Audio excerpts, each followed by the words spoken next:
So Kanye West just hinted at something that could completely shift how people see Charlie. Erika Kirk was Charlie Kirk's handler, probably installed by Israel. I'm not sure, but probably it makes sense. All these Egyptian jets were following her around. I think it was 71 locations. Erika Kirk has removed the wedding photo of her and Charlie Kirk from Charlie's office. What is happening over there? So here's where everything starts getting messy really fast. Kanye West just dropped a hint that could completely change how people view Charlie Kirk and Erika's entire relationship dynamic, and honestly, it's not looking clean at all. According to him, Charlie wasn't just dealing with a rough patch. He allegedly felt trapped, like there was no easy way out, no clean escape, nothing. And what makes this hit even harder is the history behind it. Kanye and Charlie go way back, long before Erika was even in the picture. So this isn't just some random outsider speaking up. When things reportedly started falling apart behind the scenes, Charlie didn't just stay silent. He allegedly reached out to someone he truly trusted, someone who understood him on a deeper level, Kanye. Now this is where things start getting heavy, because what Kanye is saying lines up almost perfectly with what Candace Owens has been hinting at this entire time. That's when people began connecting the dots. Suddenly it wasn't just speculation anymore. It made people pause and think, maybe this isn't a coincidence after all. Now people are looking back and realizing there may have been warning signs way earlier than anyone originally thought. And it raises a serious question. If Charlie really felt that stuck, would things have turned out differently if he had just walked away sooner? That one question alone has people going crazy online right now. And here's the part that really grabs attention. Kanye has said a lot of wild things before, and yeah, people used to brush him off as noise. But this time, it feels different. What he's saying doesn't sound random. It actually feels like it fits into a much bigger picture, like pieces slowly clicking together one by one. Suddenly, those quiet whispers that were floating around before don't seem so easy to ignore anymore. People had already been hinting that behind closed doors, things were far worse than anyone ever saw publicly. Not just normal relationship stress, but something deeper, something more serious, something more private. Some were even saying Charlie might have been seriously considering divorce, not just as a passing thought, but as a real plan. And it didn't stop there. There were even claims circulating that he may have started making major moves, like cutting Erika out of his will and looking into securing full custody of his kids at the time. That sounds extreme, almost unbelievable, right? For example, Erika had insisted she'd never seriously dated anyone before Charlie. When I lived out here, I was here for 5 years. I never dated here because I saw vicariously through my roommate how terrible it was. Somehow getting drinks was the replacement of having coffee and breakfast. I personally would rather have coffee or brunch with someone than going, I don't drink. I find it unproductive, not because I'm holier than whatever. I just don't operate that way. But I always thought it was very strange how she would go to drinks with one guy and then go to dinner with another. So it goes twofold here. But once Kanye stepped in and shared a similar version of events, everything shifted. Those rumors suddenly didn't feel so crazy anymore. Still, at the beginning, a lot of people weren't buying it. They brushed it off, ignored it, treated it like just more noise. At first, people reacted like this was just another moment that would blow up for a second and then disappear like always. Nothing new, nothing serious, just temporary drama. But that didn't last long. Because then something resurfaced that made everyone pause and really start thinking twice. Old details began coming back into focus, and one of them hit especially hard. Erika had previously said she had never seriously dated anyone before Charlie Kirk. But then an old photo from 2018 suddenly reappeared, showing her in the same space as Kanye West, Charlie, and Candace Owens. And just like that, the entire conversation shifted. That image changed everything, because it showed these weren't random people speaking from a distance. They had been in the same circles for years. Once people realized that, the idea that Charlie might have opened up to Kanye didn't sound far-fetched anymore. In fact, to many watching closely, it started to feel possible, even likely. And when people began looking at the bigger picture, the situation started hitting differently. Piece by piece, more details began surfacing that didn't fully line up. There were claims going around that some of the things Erika had said about her past didn't match what later came out publicly. What you're looking at is a picture of Charlie Kirk, Candace Owens, and Kanye West in 2018. Now, I'm not gonna lie to you, bro. This has to be like, this picture will go down in history books maybe 20, 30 years from now. This is like seeing Winston Churchill, Franklin D. Roosevelt, like the other guy that I can't say his name. This is just one of the weirdest pictures I've seen. Why is Kanye with Charlie Kirk and Candace Owens? I do not know. And that kind of gap can shake trust fast. For example, she reportedly presented herself as someone with no serious dating history before Charlie. But then photos and clips started circulating that suggested otherwise. And some of the names that came up caught people completely off guard, like Cabot Phillips, someone connected to Charlie's own circle. That alone was enough to raise eyebrows. Then there's the image she showed publicly, focused, disciplined, fully aligned with the values she spoke about. But at the same time, clips online were showing a completely different side. Moments from parties, social scenes, and behavior that didn't match the version people thought they knew. That contrast had people talking nonstop. And just when it seemed like things couldn't get any more confusing, another layer was added. There was ongoing chatter about her alleged connections to the Central Intelligence Agency. People kept pointing to that viral clip where she appeared in what looked like a polished, promotional-style segment tied to the agency. That wasn't something anyone expected. And when you put all of that together, the past claims, the resurfaced photos, and now these unexpected connections, the situation starts to feel far more complicated than it first appeared. At that point, it didn't feel like simple gossip anymore. It started to feel deeper, layered, and honestly difficult to ignore. The more pieces people looked at, the more complicated everything became. And when you stack it all together, you can start to see why some believe Charlie Kirk may have felt like the person he married wasn't exactly who he thought she was. And if he really started questioning everything, that changes the entire energy. It could explain why he allegedly felt overwhelmed, like he had been pulled into something far more complicated than he ever expected. Not just a normal relationship struggle, but something heavier.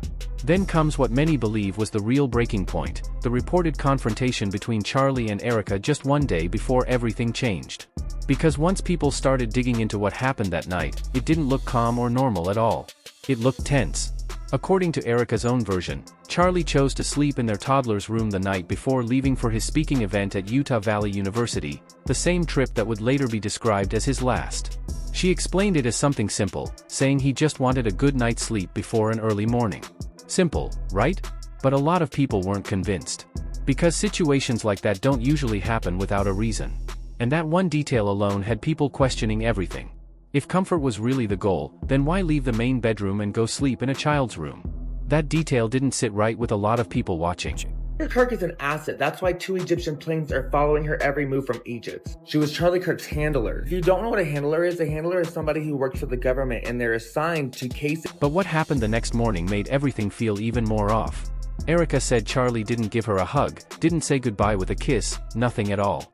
Instead, he briefly came back and just to grab his neck chain and his wedding ring, which he had taken off the night before. And then he walked out. That moment felt cold, distant, completely out of character, at least to people who were following everything closely. And that's when the questions really started stacking up fast. Why take off the wedding ring in the first place? And why come back only to grab it without any warmth, no connection, no emotion? To a lot of people, that didn't look like a normal pre-trip moment at all. It looked like the aftermath of something serious. The kind of argument that drains both people completely and leaves everything feeling disconnected. Then, the moment Kanye West spoke out, everything started clicking for some viewers. Details that once felt random suddenly began lining up like pieces of a puzzle. The separate rooms. The cold goodbye. The rumors of tension. It all stopped looking like coincidence and started feeling like something bigger was happening behind closed doors. And once people started seeing it that way, the entire conversation flipped fast. What began as light speculation turned into serious suspicion, especially when they looked at what happened next. Not long after Charlie Kirk passed, Erika stepped directly into his role, taking over as CEO of Turning Point USA. And it happened quickly, almost instantly. At the same time, she was out there publicly speaking, placing herself right at the center of everything. That sudden shift caught a lot of people off guard. And what really added fuel to the conversation was how confident and forward-moving she seemed during that period. For some watching, it didn't match what they expected at all. Instead, it looked like she was already focused on stepping into power, expanding her influence, and moving ahead without hesitation. Almost like she transitioned into a completely new role overnight. 5 major threats that make our grid extremely vulnerable that we've presented to congressional officials. 1 being cyber, 2 being hackers, 3 being physical threat. That perception spread quickly online. People began saying it felt like a sudden shift, from grieving partner to leadership figure, with barely any pause in between. And when you combine that with what Kanye was claiming, the entire story starts to feel completely different. Instead of a stable relationship suddenly shaken by unexpected events, some began wondering if there had been deeper issues all along.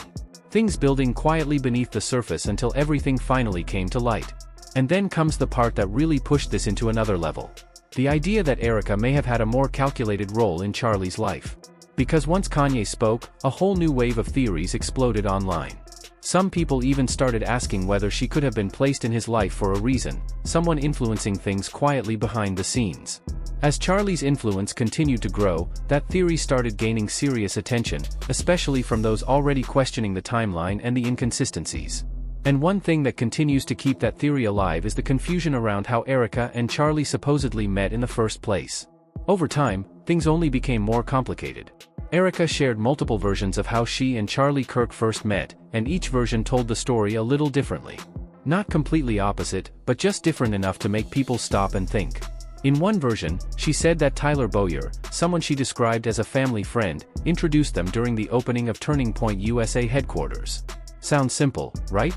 But once other versions started circulating, that's when the confusion really began to build. Because suddenly it wasn't just one clear story anymore. It became multiple versions, each one slightly off, each one raising new questions. And when details don't fully line up, people notice quickly. The more people looked into it, the more inconsistencies they felt like they were finding. It wasn't just a small difference here or there. It was enough to make people start questioning what the real story actually was. Then in another version, Erika reportedly suggested their connection didn't come from a single introduction at an event. Instead, she hinted that it developed more naturally through shared circles and aligned interests. On the surface, that sounds completely normal. But when you compare it to the earlier version, it creates a gap. And that gap is exactly what people keep focusing on. Because when timelines shift, even slightly, it makes people wonder what else might not be fully clear. I'm there thinking it's a business interview. It started that way. Right. So we sit down and you grill me for 3 hours? And he just sat there and he looked at me and he's like, you know what? I'm not going to hire you. And I was like, that's fine. I don't need this job. I'm doing plenty of other things here in Manhattan. He's like, I'm going to date you. In situations like this, where emotions, influence, and public attention are all mixed together, even the smallest detail can start to feel huge.